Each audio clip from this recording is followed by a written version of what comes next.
എൻ്റെ പേര് സജിനി. ഞാൻ ഹരിപ്പാട് നിന്ന് വരുന്നു. ഞാൻ ഹരിപ്പാട് മുനിസിപ്പൽ കൗൺസിലറാണ്, 11-ാം വാർഡിൻ്റെ. ഞാനിവിടുത്തെ കൃപാസനം പ്രസാദമതം മാതാവിനോടും അതുപോലെ തന്നെ തിരുകുമാരനോടും ഈ വേദിയിൽ വന്ന് എനിക്ക് സാക്ഷ്യം പറയാൻ സാധിച്ചതിന് 1000 നന്ദി പറയുന്നു. എൻ്റെ വാർഡിൽ ഏതാണ്ട് 2 വർഷം കൊണ്ട് എനിക്ക് വർക്കുകളൊന്നും നടക്കുന്നില്ലായിരുന്നു. വാർഡിൽ ജനങ്ങൾക്ക് വേണ്ട കാര്യങ്ങളൊക്കെ എനിക്ക് ചെയ്യാൻ സാധിക്കുന്നുണ്ടെങ്കിലും റോഡ് വർക്കുകളൊന്നും എനിക്ക് നടക്കുന്നില്ലായിരുന്നു. അങ്ങനെ ഇരിക്കുമ്പോഴാണ് 3 കോടിയുടെ വർക്ക്, പ്രതിമുഖം ചൂരല്ലാക്ക റോഡ് സാങ്ഷനായി വന്ന് 3 കോടിയുടെ വർക്കാണ്. 40 വർഷം കൊണ്ട് കിടക്കുന്ന റോഡാണ്. ആൾക്കാർക്ക് സഞ്ചരിക്കാൻ പോലും വയ്യാത്തൊരവസ്ഥയാണ്. പുഞ്ചയുടെ നടുക്കൂടുള്ള റോഡാണ്. ആ റോഡ് എപ്പോഴും വെള്ളം കയറുന്ന സ്ഥലമാണ് എൻ്റെ പ്രദേശം. ജനങ്ങൾക്ക് വെള്ളം പൊങ്ങിക്കഴിഞ്ഞാൽ നീന്തി പോകാൻ പോലും വയ്യാത്തൊരവസ്ഥയാണ്.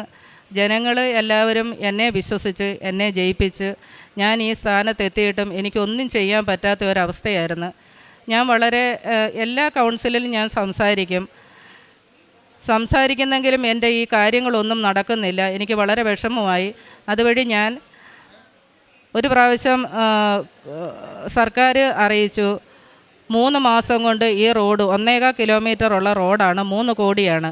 അപ്പം അവർ പറഞ്ഞ് 3 മാസം കൊണ്ട് ഈ റോഡ് വർക്ക് തീർക്കുമോ എന്നുള്ളത് മുനിസിപ്പാലിറ്റിയോട് എഴുതി ചോദിച്ചു.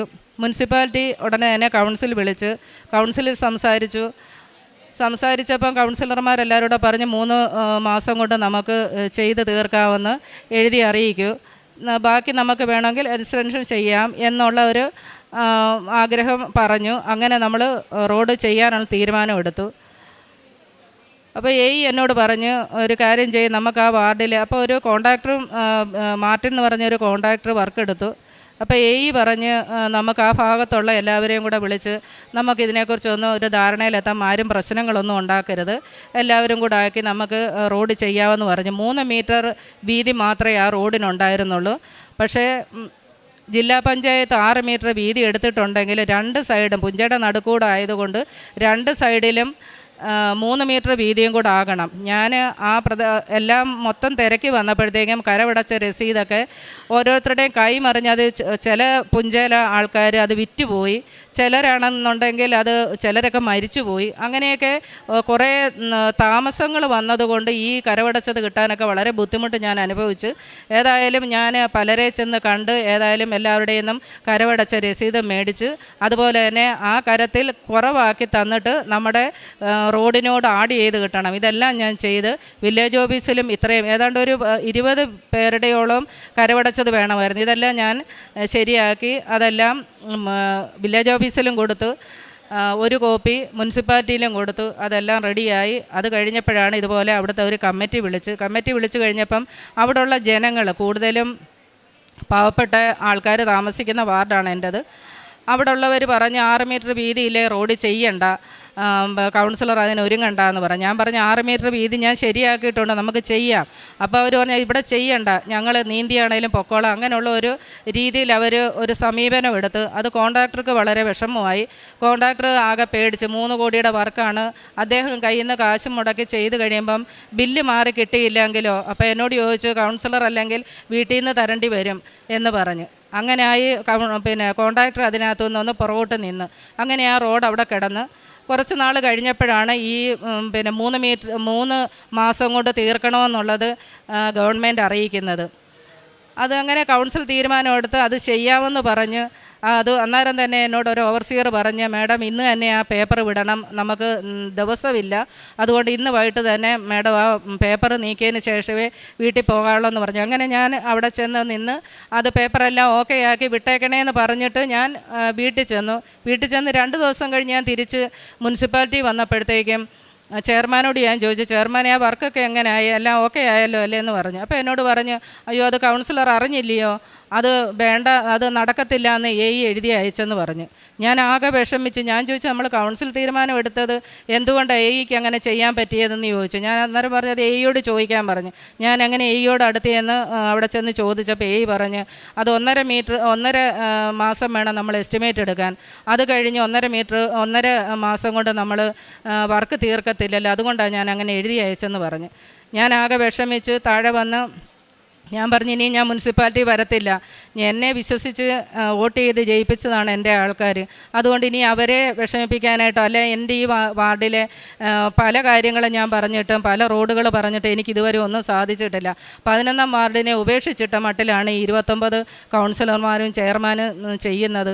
അതുകൊണ്ട് ഇനി ഞാൻ മേലാൽ ഇനി മുനിസിപ്പാലിറ്റി വരത്തില്ല എന്നും പറഞ്ഞ് ഞാൻ ഇറങ്ങിപ്പോകുന്നു. വീട്ടിൽ വന്നു കഴിഞ്ഞ് പിറ്റേ ദിവസം കൗൺസിലർമാർ വിളിച്ചിട്ട് പറഞ്ഞ്, ചേച്ചി അങ്ങോട്ട് വാ, നമുക്ക് എന്തായാലും ഒരു തീരുമാനം എടുക്കാമെന്ന് പറഞ്ഞു. എഴുതി വിട്ട കാര്യം ഇനി ഒന്നും ശരിയാകത്തില്ലെന്ന് എനിക്കറിയാം. ഞാൻ പറഞ്ഞു, ഇല്ല, ഞാൻ ഇനിയും വരത്തില്ല എന്ന് പറഞ്ഞ് ഞാൻ വീട്ടിലാകപ്പാടെ ടെൻഷൻ പിടിച്ച് നടക്കാൻ തുടങ്ങി. പിന്നെ ആഹാരം കഴിക്കുന്നില്ല, പിള്ളേരോടായാലും ഹസ്ബൻഡിനോടായാലും ഒന്നും സംസാരിക്കുന്നില്ല. ആകപ്പാടെ ഒരു വല്ലാത്തൊരു രീതി എനിക്കായി. അവരെന്നെ വഴക്ക് പറഞ്ഞ്, നിനക്ക് എന്തെങ്കിലും സംഭവിച്ചാൽ എന്തോ ചെയ്യും, വർക്ക് നടന്നില്ല, നടക്കണ്ട, നിനക്കെന്തോ വേണം എന്നും പറഞ്ഞ് എൻ്റെ ഹസ്ബൻഡ് വഴക്ക് പറഞ്ഞ്, മക്കളും വഴക്ക് പറഞ്ഞ്. അതെല്ലാം കഴിഞ്ഞപ്പോൾ ഞാൻ മനസ്സിലോർത്ത്, അപ്പോൾ എൻ്റെ മോടെ കുഞ്ഞിനൊരു കിഡ്നി സംബന്ധമായിട്ട് ഒരു അസുഖം ഉണ്ടായിരുന്നു. മോളിവിടെ വന്ന് സാക്ഷ്യം പറഞ്ഞതുമാണ്. അപ്പോൾ അത് കുഞ്ഞിനത് ഭേദമായി. ഇപ്പം അവൻ ബഹറി പഠിക്കുവാണ്. അപ്പോൾ അത് ഓക്കെ ആയല്ലോ, മാതാവ് എനിക്ക് ഒരു രക്ഷ തരുമല്ലോ എന്ന് വിചാരിച്ച് ഞാൻ ഉടനെ തന്നെ ആ സമയത്ത് എൻ്റെ മനസ്സിൽ മാതാവിൻ്റെ മുഖം ഓർമ്മ വന്ന് ഞാൻ ഉടനെ തന്നെ മാതാവിനെ വിളിച്ച് പ്രാർത്ഥിച്ച്, മാതാവ് എനിക്ക് ഈ വർക്ക് പൂർത്തീകരിച്ച് തരുവാണെങ്കിൽ ഞാനിവിടെ വന്ന് സാക്ഷ്യം പറഞ്ഞോളാമെന്ന് പറഞ്ഞ് അമ്മ എന്നെ വളരെ നല്ല രീതിയിൽ അമ്മ എന്നെ സഹായിച്ച് ഞാൻ വിശ്വാസ പ്രമാണം ചൊല്ലി ഇവിടുന്ന് തന്ന ഉപ്പ് ഞാൻ റോഡിൽ കൊണ്ടിട്ട് 2 ആഴ്ച കഴിഞ്ഞപ്പം ചെയർമാൻ എന്നെ വിളിച്ചേച്ച് പറഞ്ഞ്, കൗൺസിലറെ വർക്ക് ഓക്കെ ആയി കേട്ടോ, എന്ത് മറിമായവ ചെയ്തെന്ന് എന്നോട് ചോദിച്ചു. ഞാൻ പറഞ്ഞു, എല്ലാം മാതാവിൻ്റെ അനുഗ്രഹം കൊണ്ടുണ്ടായതാ ചെയർമാനെ എന്ന് പറഞ്ഞു. എനിക്ക് കേട്ടപ്പം തന്നെ എനിക്കങ്ങ് സങ്കടമായിരുന്നു. അമ്മ എന്നെ സഹായിച്ചല്ലോ എന്നോർത്ത്. അതുപോലെ തന്നെ ഒരു 70 ലക്ഷത്തിൻ്റെ വർക്കുണ്ടായിരുന്നു. അതും ഇതുപോലെ തന്നെ നീണ്ടു പോകുമായിരുന്നു. അമ്മയോട് ഞാൻ ഇതും ആവശ്യപ്പെട്ട് അമ്മ 70 ലക്ഷത്തിൻ്റെ വർക്കും എനിക്ക് സാധിച്ചു തന്ന്. എല്ലാ കാരുണ്യ പ്രവർത്തനങ്ങളെന്ന് പറഞ്ഞാൽ ഞാൻ വാർഡിലേക്ക് പാവപ്പെട്ട ആൾക്കാരൊക്കെ ഒത്തിരി പേരുണ്ട്. അവർക്കൊക്കെ ഞാൻ വേണ്ട കാര്യങ്ങൾ അവരെന്നോട് ചോദിച്ചാൽ ആ കാര്യങ്ങളെല്ലാം ഞാൻ ചെയ്യും. പൈസയായിട്ട് കൊടുക്കും.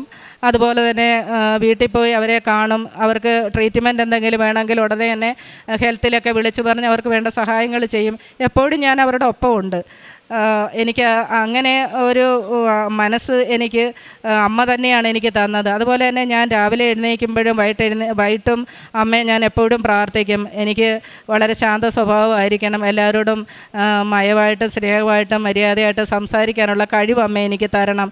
അതെല്ലാം ഞാൻ സാധിച്ചിട്ടുണ്ട്. അമ്മയുടെ അനുഗ്രഹത്താൽ എനിക്കതെല്ലാം സാധിച്ചിട്ടുണ്ട്. എല്ലാവരോടും നല്ല വിനയത്തോടും സ്നേഹത്തോടെയും മര്യാദയോടും കൂടി മാത്രമേ ഞാൻ സംസാരിക്കാറുള്ളൂ. എല്ലാവർക്കും അതുകൊണ്ട് സ്നേഹമാണെന്ന് ഞാൻ അമ്മയിൽ വിശ്വസിക്കുന്നു. തുടർന്നും എനിക്ക് ഈ ഭാഗ്യം വന്നാൽ അമ്മയുടെ അനുഗ്രഹത്താൽ വീണ്ടും എനിക്കിതിനകത്ത് അച്ഛനെ എപ്പോഴും നമ്മളോട് പറയുന്നൊരു കാര്യമുണ്ട്. ഞാൻ കൗൺസിലറാണെന്നുള്ള ഒരു ഇത് വെച്ച് എനിക്ക് ഈ പത്രം കൊണ്ട് കൊടുക്കുന്നതിനകത്ത് വലിയൊരു ബുദ്ധിമുട്ട് പോലെ ഉണ്ടായി. ഞാൻ ഈ പത്രം കൊടുക്കുമ്പം ആൾക്കാരെന്തെങ്കിലും എന്നെ പറയുമോ എന്നുള്ള എനിക്കൊരു ബുദ്ധിമുട്ട് എനിക്കുണ്ടായിരുന്നു.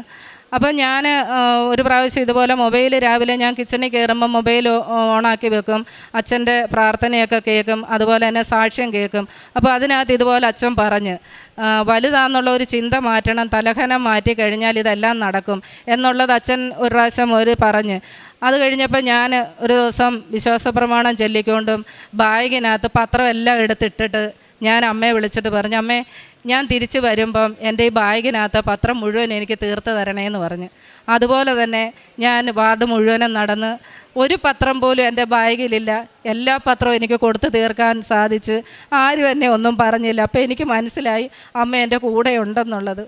അമ്മയുടെ അനുഗ്രഹം എല്ലാ വിധത്തിലും എൻ്റെയും എൻ്റെ കുടുംബത്തിനും ഉണ്ടാകും. അതുപോലെ തന്നെ എൻ്റെ നാട്ടിലുള്ളവർക്കും ഉണ്ടാകണമെന്ന് പ്രാർത്ഥിച്ചു. ഞാനിതുപോലെ തന്നെ പത്രം കൊണ്ട് കൊടുത്ത് ഒത്തിരി പേര് ഹരിപ്പാടുമെന്ന് ഇപ്പം വരുന്നുണ്ടെന്ന് ഞാൻ അറിഞ്ഞ് എനിക്കത് വളരെ സന്തോഷമുണ്ട്. എല്ലാവരെയും അമ്മയും തിരുകുമാരനും അനുഗ്രഹിക്കണം.